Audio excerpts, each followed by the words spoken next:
भारतीय लोकतंत्र का दिल आखिर धड़कता कहाँ है? इसका जवाब है हमारी संसद में। आज हम इसी संसद की पूरी बनावट, इसकी कार्यप्रणाली को समझने वाले हैं। ये एक ऐसा टॉपिक है जो न सिर्फ हर भारतीय नागरिक के लिए, बल्कि खास तौर पर जो लोग प्रतियोगी परीक्षाओं की तैयारी कर रहे हैं, उनके लिए तो ये बेहद जरूरी है। तो चलिए फिर भारतीय लोकतंत्र के इस मंदिर की यानी हमारी संसद की एक तरह से आर्किटेक्चरल टूर पर निकलते हैं। हम इसकी नींव से लेकर इसके शिखर तक हर एक कोने को देखेंगे और ये समझने की कोशिश करेंगे कि ये आखिर देश को चलाती कैसे है। तो आज का हमारा रोड मैप क्या है? सबसे पहले संसद का गठन और उसकी संरचना को समझेंगे।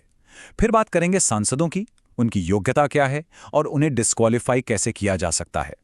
इसके बाद देखेंगे संसद की शक्तियां और उसके काम, और आखिर में सदन के अंदर की कार्यवाही की एक झलक लेंगे। चलिए शुरू करते हैं अपने पहले पड़ाव से, संसद का गठन और इसकी संरचना।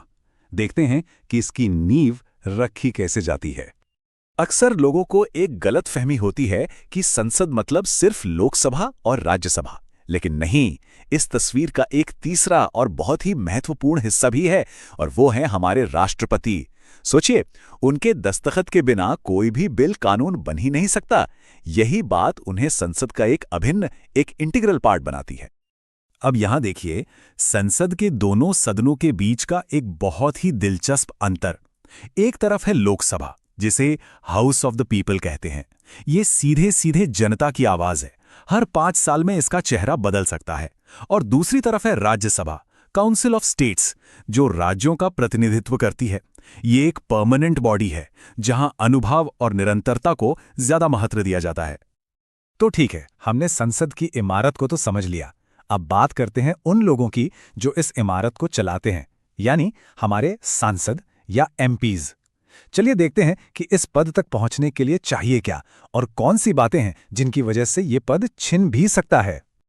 देखिए, संसद में एंट्री के लिए ये हैं बेसिक क्वालिफिकेशंस। सबसे पहले भारत का नागरिक होना, फिर आती है उम्र की बात। लोकसभा के लिए कम से कम 25 साल और राज्यसभा के लिए कम से कम 30 साल।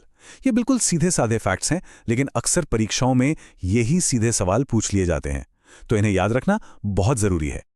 और ये हैं वो शर्तें जिनकी वजह से एक सांसद अपनी सदस्यता खो सकता है, जैसे कि लाभ का पद रखना या दिवालिया हो जाना। ये सारे नियम इसलिए बनाए गए हैं ताकि संसद की गरिमा और उसकी अखंडता बनी रहे। तो ये जो इतनी बड़ी संरचना है, ये सिर्फ बहस और चर्चा के लिए तो है नहीं, असल में यही तो देश की दिशा तय करती है। तो आइए अब देखते हैं कि संसद के पास आखिर शक्तियां क्या क्या हैं और ये हमारे लोकतंत्र में क्या भूमिका निभाती है। ये चार्ट संसद के 4 बड़े कामों को बहुत अच्छे से दिखाता है। देखिए, सबसे बड़ा हिस्सा 40% है कानून बनाने का, फिर 25% हिस्सा है देश के खजाने पर कंट्रोल और सरकार के काम पर नजर रखने का, और हाँ, एक छोटा लेकिन बहुत जरूरी 10% हिस्सा है संविधान में संशोधन करने की शक्ति का। अच्छा, तो एक कानून बनता कैसे है? ये एक लंबी प्रक्रिया है, एक मैराथन की तरह।